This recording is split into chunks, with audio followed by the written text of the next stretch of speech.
Morning, Creator. Corey here. Today is Sunday the 6th, and it is 8:39 a.m. And it's been a little bit over 4 weeks since I've made, about 4 weeks since I've made my last video.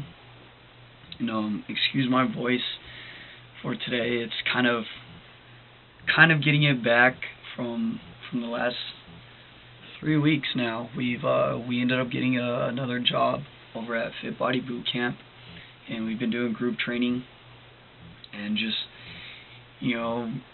making sure everybody can hear you over the music, and making sure everybody can hear you in general, because it's a group of people. It can really take a toll on your speaking voice. So just bear with us, and we're going to do our best to make things as clear as possible. Today we're going to be going over section 20 out of our lovely book, The Master Key System by Charles F. Haanel. And today is November 6th.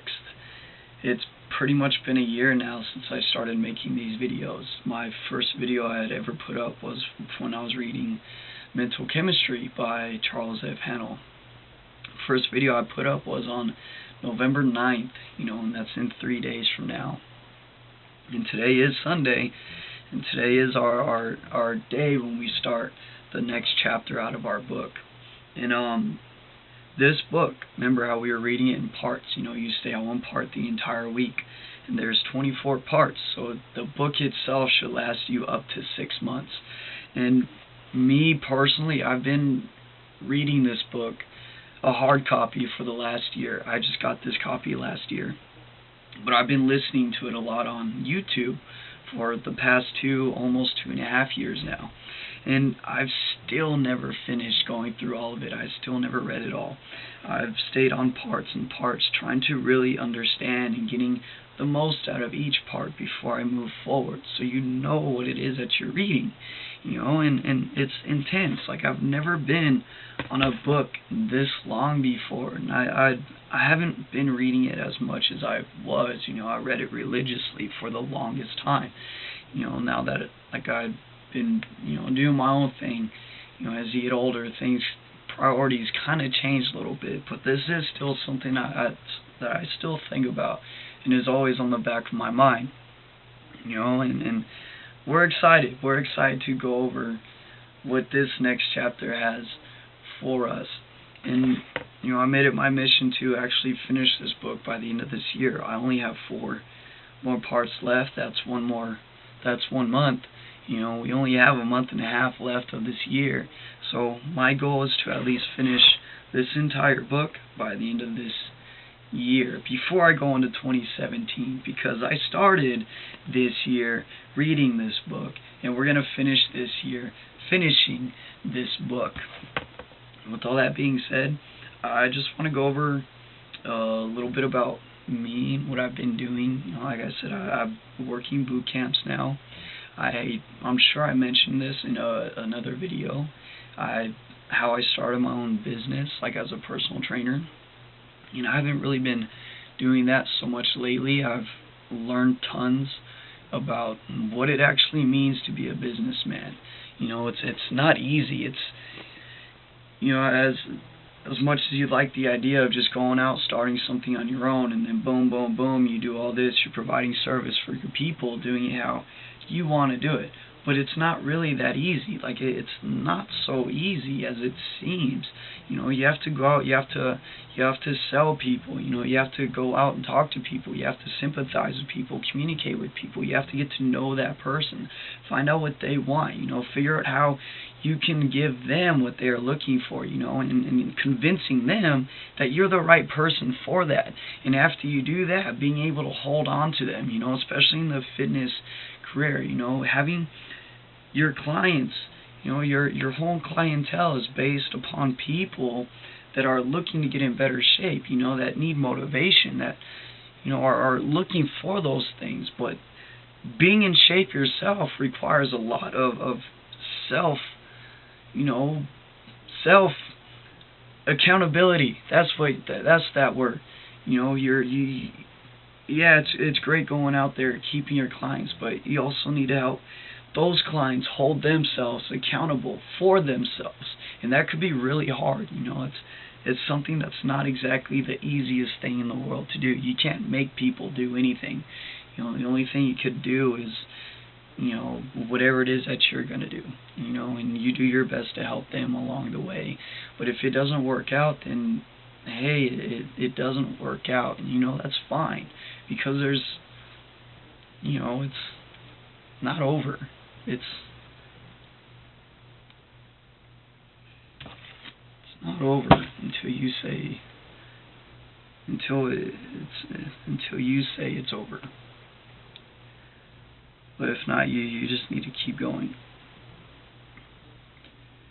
That being said, let's get started on part 20, because I remember why I started all this.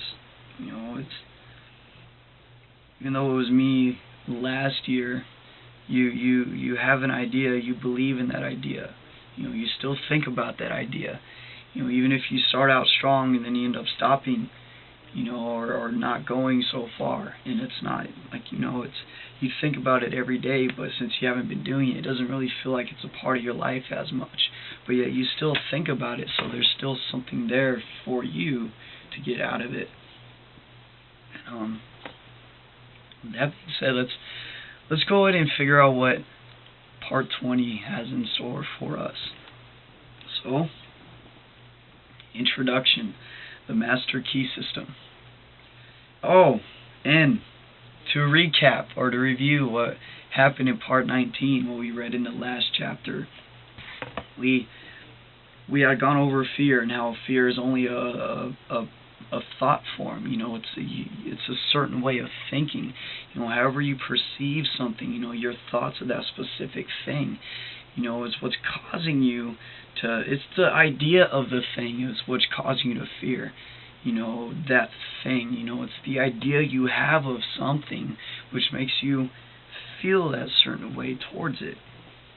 And we've gone over, thinking and thoughts, and how thought is that power which will enable us to do anything we want, because thought is the power which enabled us to learn about these laws. Thought is the power that's going to bring us into harmony with these laws.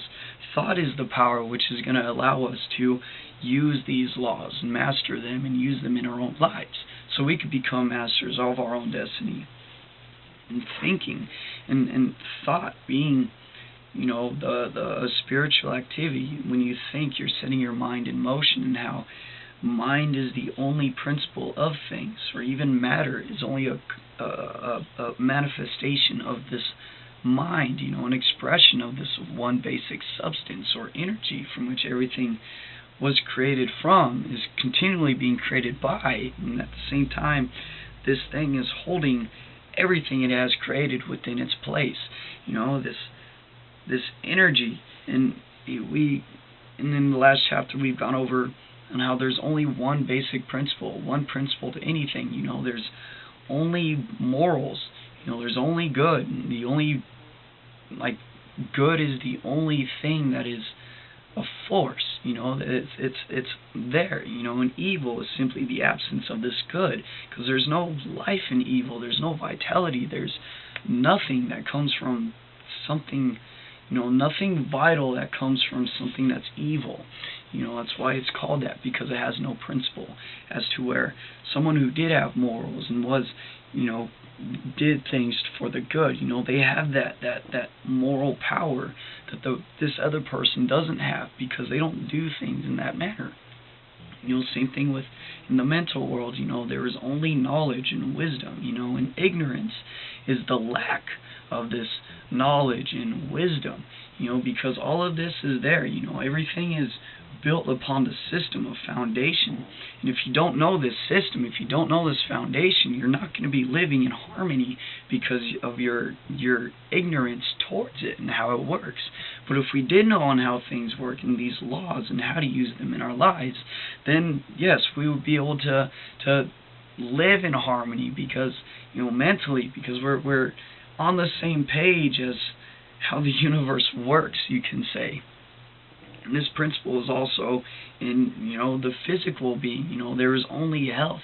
Your body is forever moving towards a healthier state, but it can only do so much as to what you're giving it. If you're not exercising, if you're not physically arousing your energies, and your body's not going to be able to make itself stronger, but yet it's still doing its best to sustain what it has. And same thing with food. If you eat unhealthy foods, your body does the best that it possibly can do with that unhealthy food that you gave it. As where if you fed it what it needs, the nutrients and the nutrition and everything your body needs to grow and build, better. That's a principle in the physical aspect of your being, and we are going over that. Now there's only one that manifests itself as all, and that's it for our review. That's it for what's been kind of going on with us. Now let's go ahead and read what this chapter has. So part 20. Introduction. For many years there has been an endless discussion of the origin of evil. Theologians have told us that God is love and that God is omnipresent. If this be true, there is no place where God is not. Where then is evil, Satan, and hell? Let us see. God is spirit. Spirit is the creative principle of the universe. Man is made in the image and likeness of God. Man is therefore a spiritual being. The only activity which spirit possesses is the power to think. Thinking is therefore a creative process. All form is therefore the result of the thinking process. The destruction of form must also be the result of the thinking process. Fictitious representations of form are the result of the creative power of thought, as in hypnotism. Apparent representations of form are the result of the creative power of thought, as in spiritualism. Invention, organization, and constructive work of all kinds are the result of the creative power of thought, as in concentration.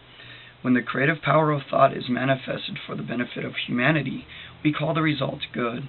When the creative power of thought is manifested in the destructive or evil manner, we call the result evil. This indicates the origin of both good and evil. They are simply words which have been coined in order to indicate the nature of the result of the thinking or creative process. Thought necessarily precedes and determines action. Action precedes and predetermines condition. Part 20 will throw more light upon this important subject, because we know, since we are spiritual beings and created in the image of God. And speaking of God, I kind of want to read a quote that I have here on my wall. It says, lead me in thy truth, and teach me, for thou art the God of my salvation. And that is from Psalm 25:5. This spirit, we are created in the image of spirit. Now we are all spiritual beings. The life within us is the spiritual life. And thinking being the only spiritual activity. When we, I know I've mentioned this in another video when I would talk about how I would smoke lots of weed. It puts you in a different state of consciousness. It changes the way you think. In the external world starts moving in accordance with however it is that you're thinking. Because remember, even how Charles F. Haanel says, as we think, our thoughts go into this atmosphere, this energy which surrounds all of us. Our thoughts are surrounding us. Our aura, our energy. And whatever thoughts we are thinking shoots out into this atmosphere. And by the law of attraction, we attract those things which we are vibing on, like the rate of vibration of which we are vibing. We are attracting those things back into our life, which is in accordance with the nature of our personal vibrations. As not so simple as that sounded, I know I'm still learning to take these words and put them in a simpler way for you guys to know. But this is, man, it brings me back to a quote by Emerson. You must do the thing to have the power. You must do the thing to have the power. Let's keep reading. Part 20. The spirit of a thing is that thing. It is necessarily fixed, changeless, and eternal. The spirit of you is you. Without the spirit, you would be nothing. It becomes active through your recognition of it and its possibilities. You may have all the wealth in Christendom, but unless you recognize it and make use of it, you will have no value. So with your spiritual wealth, unless you recognize it and use it, it will have no value. The one and only condition of spiritual power is use or recognition. You must do the thing to have the power. You have to keep reading, Corey. You have to keep making these videos, Corey. You know, you see yourself as doing these really awesome things and helping the world learn these things, but yet you yourself have to keep reading this. You know, of all the people, I don't know how many people watch my videos. I know I say this all the time, but you know, yeah, I'm doing this for you guys, but I'm doing this for me too. You know, it's me making these videos holds me accountable, because I started because it was an outlet for me. It allowed me to talk about whatever it is that I'm reading. You know, it allowed me to go over these things with myself and actually express it out into words and talking, you know, and it makes me feel like I'm actually talking with somebody when I'm on a camera, you know, as to where, you know, just being by yourself and talking with God, you know, like yes, I believe in all that, you know, as He hears everything you say. He knows, you know, this infinite intelligence. I believe that this power, you know, is its own being, you know, and it became you. You know, you are this thing living in a human form. You know, go figure that.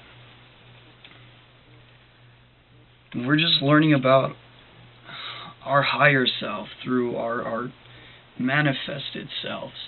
You know, and it's like we brought ourselves up to this point in evolution so we can continuously learn about ourselves more and more.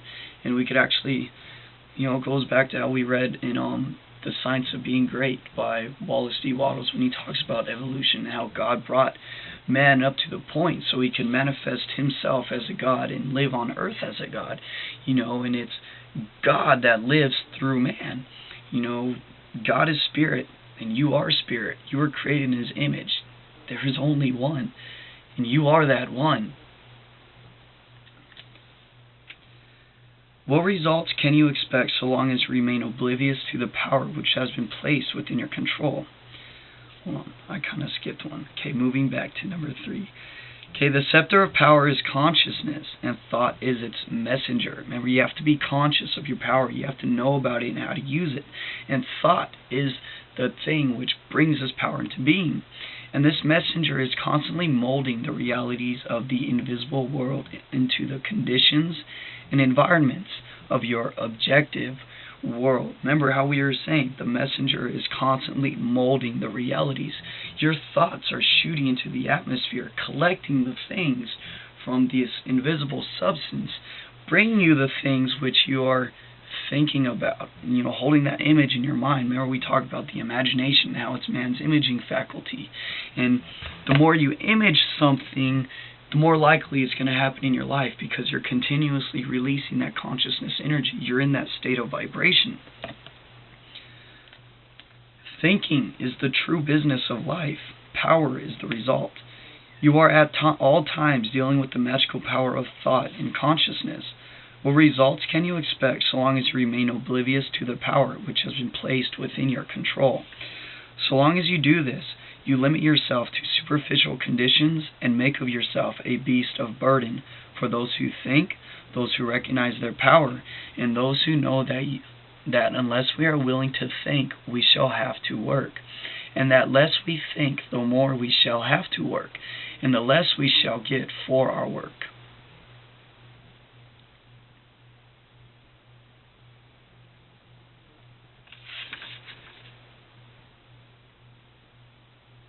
Those who recognize their power don't have to work so hard because they know how to use it.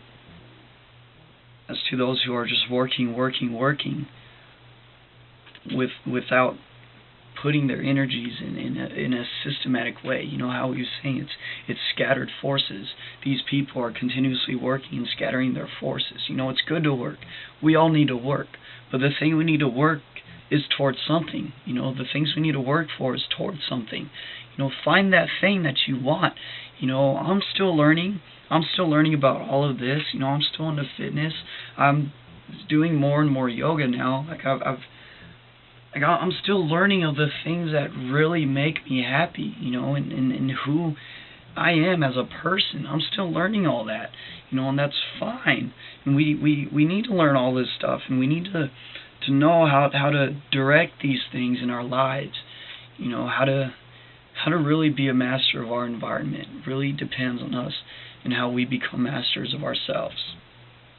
Because I know I still do things which, you know, I most certainly have outgrown, and you know, we all have our own things that we need to find that time to let go of. You know, it's more of a mental thing of letting go. You know, you hold on to it mentally more than you do physically. You know, it's getting to that point where you're letting it go of it mentally, because we learned that mind is the only thing. You know, mind is the real reality. Things appear real to you because of your mind. You know, it's so hard to let go of something because you became attached to it psychologically. You know, it's that psyche, the power of the mind. And that's what we're learning here. We're learning this about ourselves. The secret of power is a perfect understanding of the principles, forces, methods, and combinations of mind, and a perfect understanding of our relationship to the universal mind. It is well to remember that this principle is unchangeable. If it were not so, it would not be reliable. All principles are changeless. This stability is your opportunity. You are its active attribute, the channel for its activity. The universal can act only through the individual. And how is this action brought about? By the process of thinking. Remember, we've gone over that through this book. When you begin to perceive that the essence of the universal is within you, you begin to do things. You begin to feel your power. It is the fuel which fires the imagination, which lights the torch of inspiration, which gives vitality to thought, which enables you to connect with all the invisible forces of the universe. It is this power which will enable you to plan fearlessly, to execute masterfully. This power, when you form that unity with this power within yourself, knowing that it is within yourself, knowing that you are this power,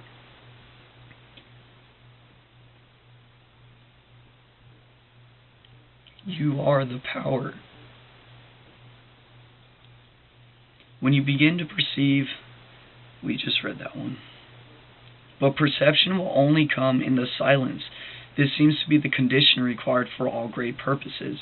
You are a visualizing entity. Imagination is your workshop. It is the power which will enable you to plan fearlessly and execute masterfully. I'm sorry, I backtracked. It is here that your ideal is to be visualized. Come on, Corey. I know one thing I've learned about myself too is I'm sort of a perfectionist. I always want things to be done in the greatest possible way. Like right now, I honestly don't feel like I'm doing all that great. You know, reading this book and explaining what's in it, I've done better. You know, I've explained this stuff better. I've done this a lot better before, but I'm not letting this stop me, because regardless, you just have to do it. You have to do it. You must do the thing to have the power. And if you stop, remember that mountain doesn't get any bigger. You know, you just keep stopping. You know, and once you stop, your energies start to stagnate. They stay there. You know, you have to get back up and you have to try again. You just have to keep going, keep trying it again. Because now you have to set your energies back in motion. You know, you have to get your subconscious mind back into working towards that direction. Whatever it is that you're doing. And it is in the imagination, in your visualizing process, that your ideals will be found. You know, you must visualize. That is the only way you're going to let the universe know what you want. The only way you can let God know what you want. at least our higher selves anyway. As a perfect understanding of the nature of this power is a primary condition for its manifestation, visualize the entire method over and over again, so that you may use it whenever occasion requires. The infinity of wisdom is to follow the method whereby we may have the inspiration of the omnipotent universal mind on demand at any time. We can fail to recognize this world within, and so exclude it from our consciousness, but it will still be the basic fact of all existence, because it is a principle, a law. And when we learn to recognize it, not only in ourselves, but in all persons, events, things, and circumstances, we shall have found the, quote, the kingdom of heaven, quote, which we are told is, quote, within us, end quote. And what is this kingdom of heaven? This thing must be this mind, the spirit, the spirit of things. That's what heaven is. The kingdom of heaven is within you. Your God is spirit, and you are spirit, and spirit is within you. That is heaven. That is our heaven. Once we find out about how does this quote go, and he says it, find the kingdom of heaven, all its goodness and righteousness, and all these things shall be established unto thee, because you're the one. It is through you that these things come to you in your life. It is through you that these things be manifested to you in your life. You are the channel. You are the differentiated factor. It is you. Remember, you are the one created in the image of God. God made you in His image, and that is the image of spirit. We are all spiritual beings living in this human, this physical entity, and we were told that we have power and dominion in all things. That ye are gods. It says in the Bible, ye are gods, and each and every one of you are sons of the Most High. We are this thing embodied in a physical form. We have the power to create things. We have the power to bring things into our life. We have the power to master our environment. We have that power. And the only reason we have this power is simply because of our ability to think. Universal intelligence, universal mind.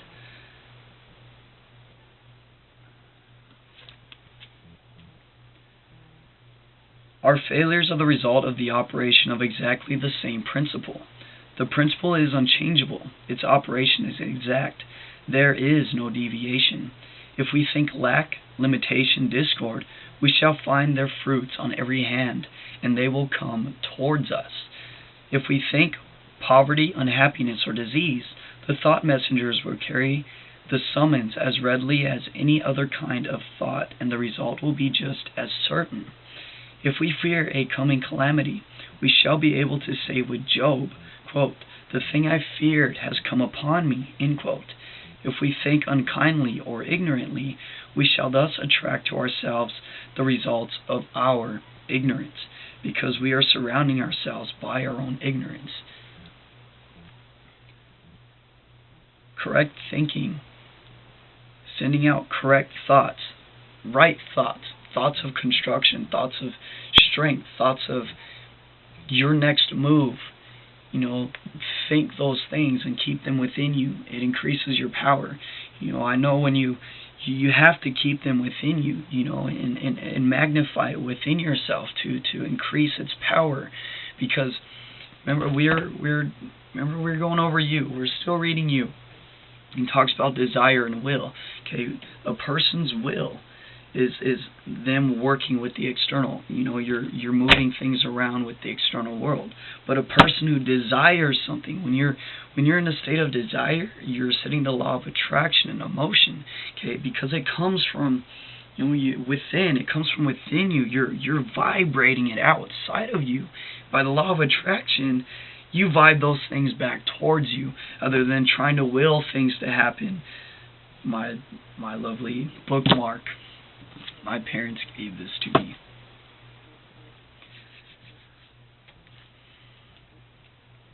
I know I mentioned this in my last video, part 19, about my kitten, that I was thinking about having a cat and how much I wanted a cat, you know, but I didn't, because I had ran into a stray of cats at a 7-Eleven one night, and I was just thinking how much I wanted a cat again. And I'm pretty sure I could have, because they were all kittens too, I could have went up and grabbed a cat, you know, but they're in their own family, and I just decided to leave them all. But the next day, you know, after I leave my college, because I was going over there to do research for that day, and on my way home, I ran into this kid who was holding 2 kittens, and lo and behold, he walks up to me and asks me if I want a cat, you know, like, would that have happened if I didn't think about it the day before? You know, those are the things that you know, we need to be thinking about, you know. Would this have happened if I thought about it? You know, what if I thought this instead, or felt this way instead? Would that have happened anyway? You know, but just the fact that, you know, I thought about a cat and how much I wanted a cat. You know, I thought about it really quick and just let it go and went on with my day. This person appears in my life and offers me a cat, and now I have a kitten in my life. You know, like I created that. You are creating it. The principle is unchangeable. Its operation is exact. There is no deviation. If we think lack, limitation, discord, we shall find their fruits on every hand. If we think poverty, unhappiness, or disease, the thought messengers will carry the summons as readily as any other kind of thought, and the result will be just as certain. If we fear a coming calamity, we shall be able to say with Job, "The thing I feared has come upon me." If we think unkindly or ignorantly, we shall thus attract to ourselves the result of our ignorance. This power of thought, if understood and correctly used, is the greatest labor-saving device ever dreamed of. But if not understood or improperly used, the result will improbably be disastrous. And we have already seen, by the help of this power, you can confidently undertake things that are seemingly impossible, because this power is the secret of all inspiration, all genius. That makes so much sense. All you need to do to bring things in your life is sit there and visualize upon it and concentrate upon it and take action when the time comes. You know, when things present themselves, you take action when those things present themselves to move you up to that, closer to whatever it is that you're thinking. You know what he's saying? The more you think, the less you have to work. You know, and the less you think, the more you have to work. You know, because those people who created their companies, those people who are business owners, those people who are in charge of things, you know, they pay all these other people to do the work, and they're the ones thinking about what else they could bring the business. You know, they're thinking about greater things, like Steve Jobs, for example. I love using Steve Jobs as all my examples when it comes to ideas and the imagination and Apple. You know, Steve Jobs was the innovator of Apple. He created the new computers. He had the new face, you know, all the new designs, all this and that. You know, he created the new. He played the orchestra of everything.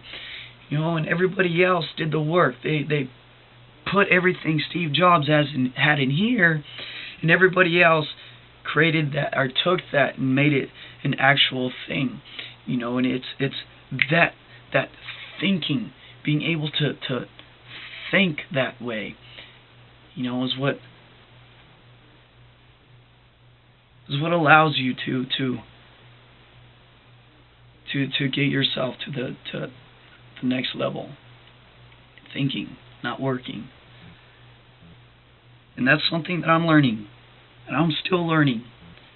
You know, concentration, you know, and attention, being able to keep our mind focused on a specific thing. You know, holding your thoughts steadily, you know, using the power of your will by keeping your thoughts held steadily to the purpose, and using your imagination to visualize and see things as you would like them to be. You know, seeing yourself in front of that crowd, you know, teaching people, seeing yourself in front of that crowd, talking to people, inspiring people, you know, doing all this stuff. You know, you just have to Sit there within yourself and visualize that. Because remember, we have to connect ourselves with that image. We have to become a part of that which we are thinking. And once we become a part of that thought, and that thinking becomes habitual, it becomes who you are.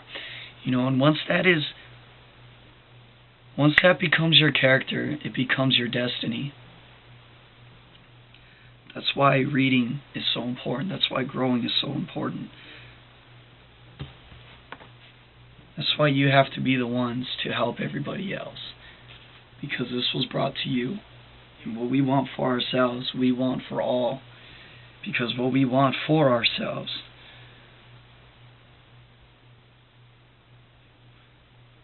what we get for ourselves, we get for all.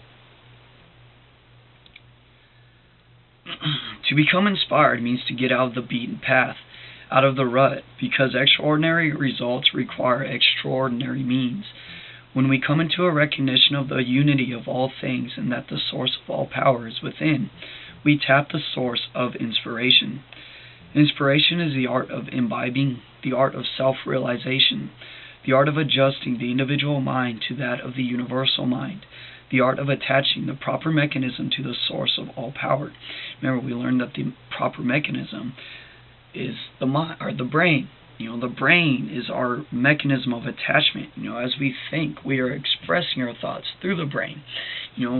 Every thought we think sets brain cells into activity.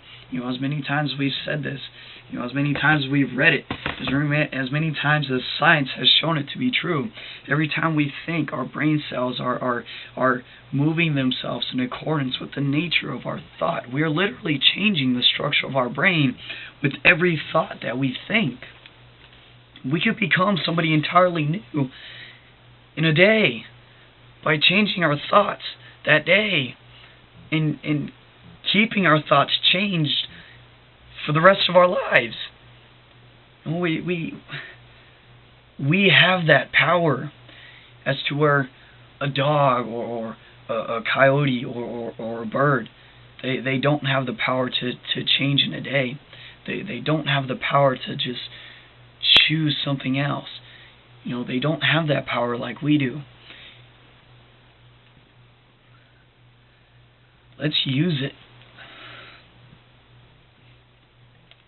They say humans are the only species on this planet that do not act to their full potential.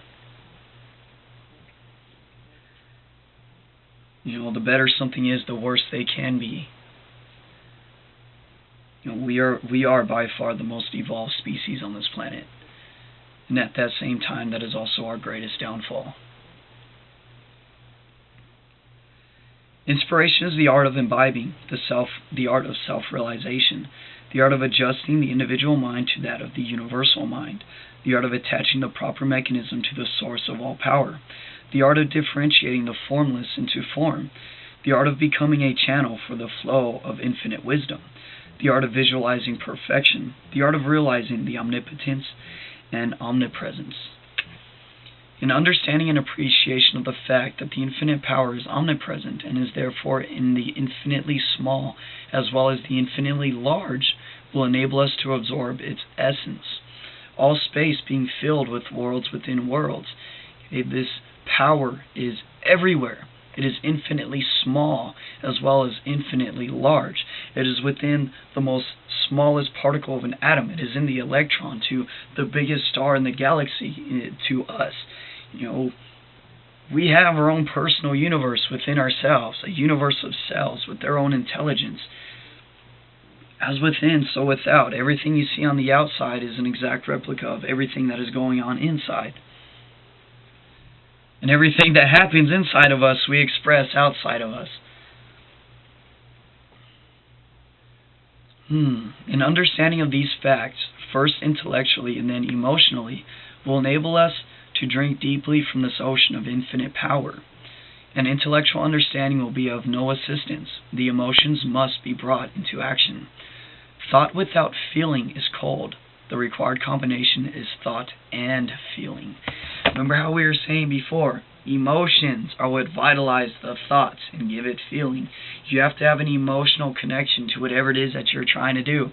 Because everybody thinks about getting in shape, everybody thinks about going to the gym, but the only ones who actually really do go, or that actually keep going, are really inspired to go and to build a habit to keep going. They have an emotional connection to it, because once they start going, they realize, hey, it feels good to go to the gym. Oh, I feel great after. Hey, I don't feel so good right now. I'm going to go to the gym. Now I feel tons better. It's therapy. And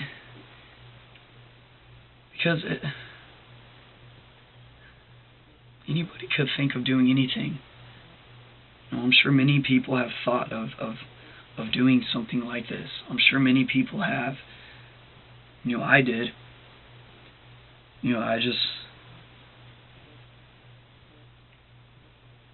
I seen something coming out of it that I wanted to feel, I guess. How great would it be to just,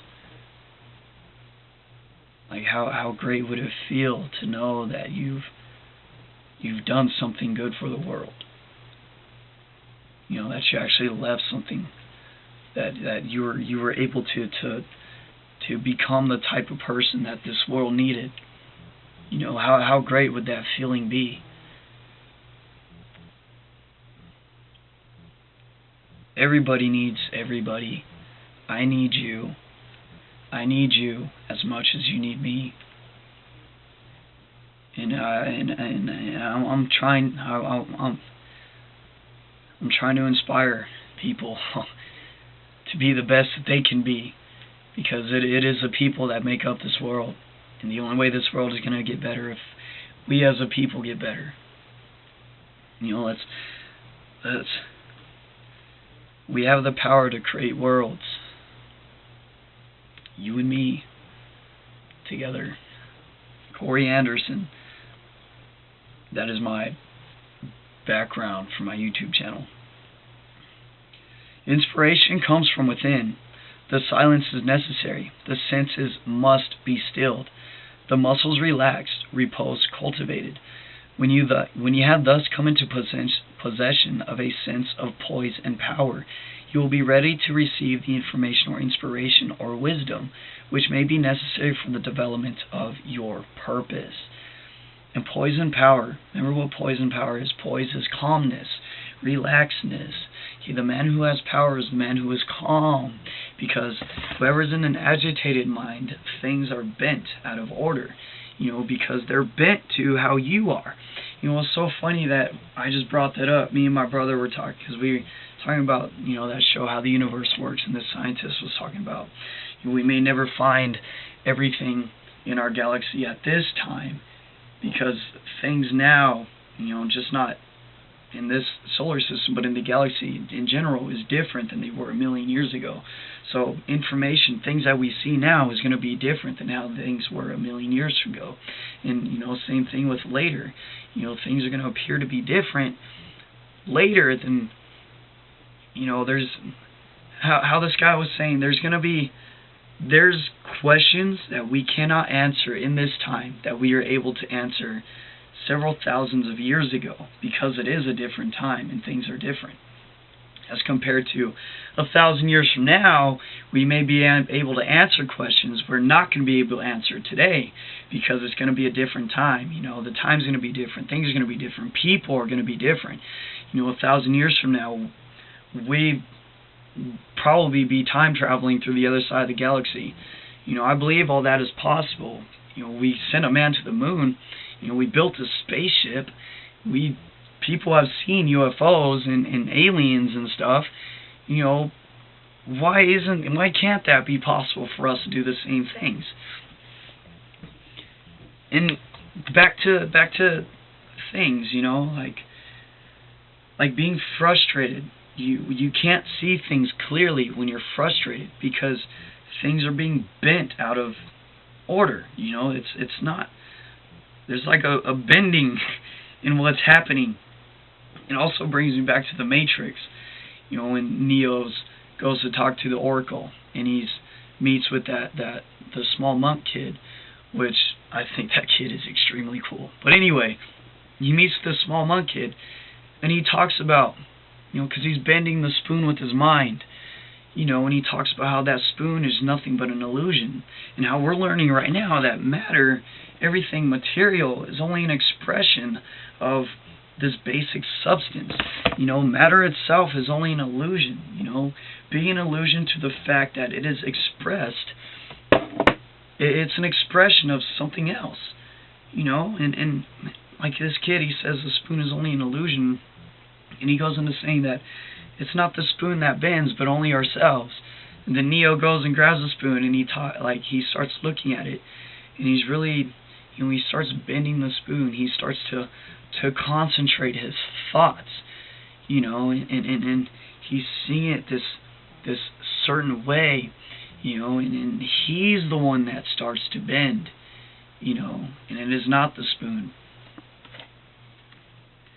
I just thought that was, me personally, I think that is very important, because when you actually think of that and putting it into your actual life, you're the one bending those things. It goes back to the power of belief. Everything in the external world is just simply is. You are the differentiation of the spirit. We have life within ourselves, and we have the power of choice. We're all creators, and we have the power to create things. And the power of belief, and having faith and being in that state of mind, you are bending in that way, and from you adapting to that, you're becoming that. And since you bend to that, those things start to bend to you, as within, so without. It was a very interesting concept, and it's something that had crossed my mind, and it made a lot of sense to me. Hopefully it made sense to you guys. I'm sure it does. I know you guys are geniuses. It's just think about it a little bit. That's all it takes on your end, is to think about it. Think about it. Think about it. Think. Because that is what we are here for. Because we've learned that thinking, thoughts, are the only real way to attaining things. Do not confuse these methods with those of the clairvoyant. They have nothing in common. Inspiration is the art of receiving, and makes for all that is best in life. Your business in life is to understand and command these invisible forces, instead of letting them command and rule you. Power implies service. Inspiration implies power. To understand and apply the method of inspiration is to become a Superman. We can live more abundantly every time we breathe, if we consciously breathe with that intention. The if is a very important condition in this case, and the intention governs the attention. And without the attention, you can secure only the results which everyone else secures, that is, a supply equal to the demand. And your attention must be concentrated on that. It has to be steadied on that. And another thing I'd like to say, about consciousness, and how life is made inside and out of consciousness, right? And when we are continually giving our consciousness, continuously putting our thoughts on something, our awareness on something, we are giving it more life within our life. Because remember, we are individualizations of this consciousness, our own personal. And whatever we are aware of is true in our lives, because we know it to be a fact of existence. As to things that we might not even know exist yet, but are still out there. Like there's still so much to learn about everything that's out there. And at the same time, when you think about it, there's so much that we can bring and create to the world. So much that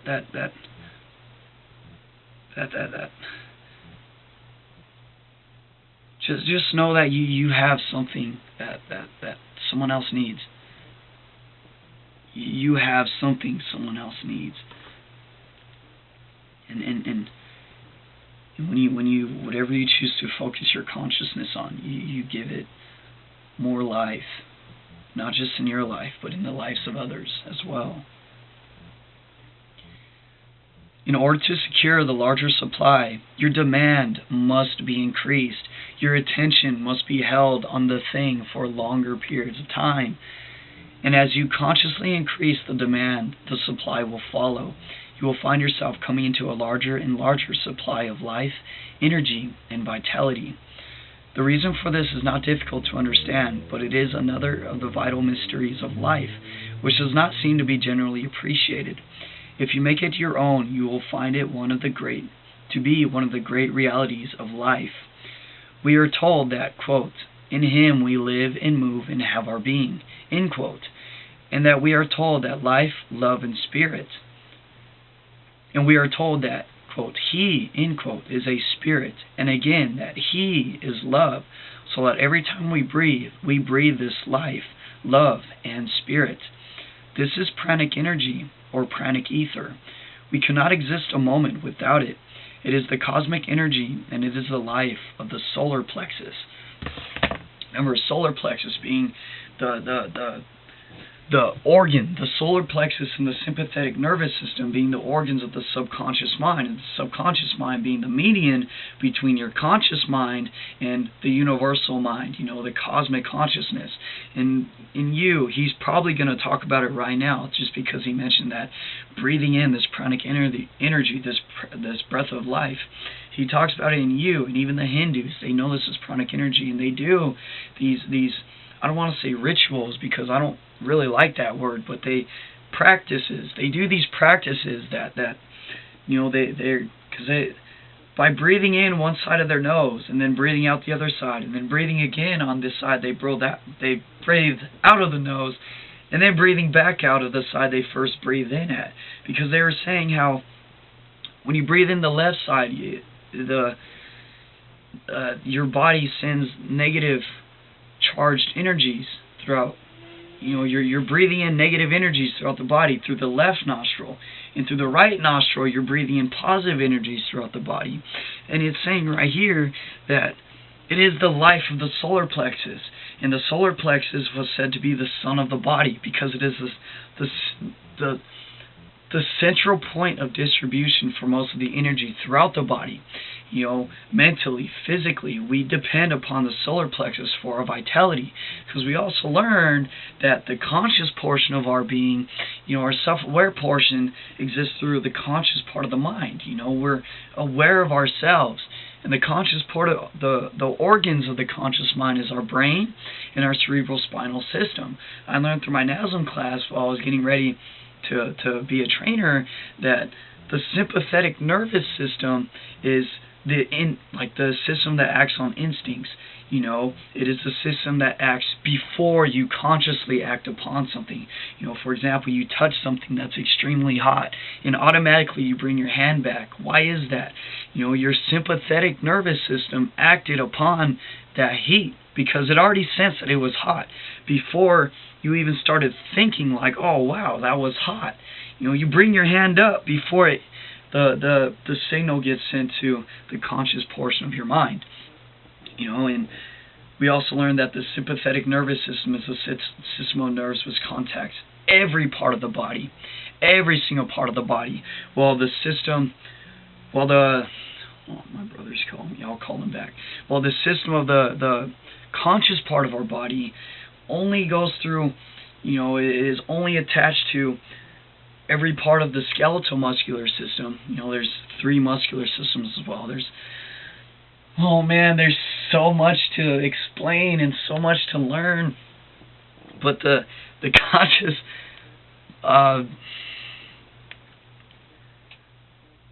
the brain and cerebral spinal is attached only to is attached to every part of the muscular.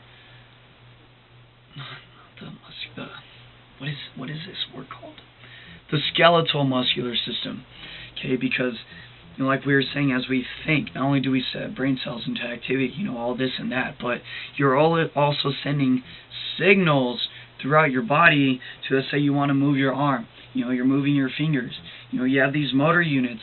And these motor units are only in the skeletal muscular system. You have all these motor units that are connected with the conscious portion of your mind, because when you think about moving your fingers, you're sending electrical signals down to these motor units, and these motor units in turn shock your muscles. Okay, they shock these things known as sarcomeres, which is the function unit of the muscle. Okay, and it causes the actin and myelin sheath of your muscle to grab together and contract, which is causing your they call it the skeletal muscular system because it moves around the skeleton. You know, the muscles are attached to the skeleton by tendons, you know, and things and whatnot. And yeah, so this the subconscious mind being the medium between the conscious and subconscious.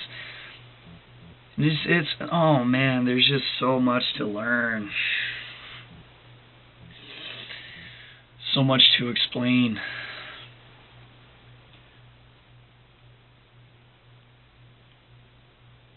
You know, this is what I mean. Like how cool would it be to leave all this out to the world? Like, there's so many people that don't read these days, especially the younger generation. Like, there's, for the first time in history, the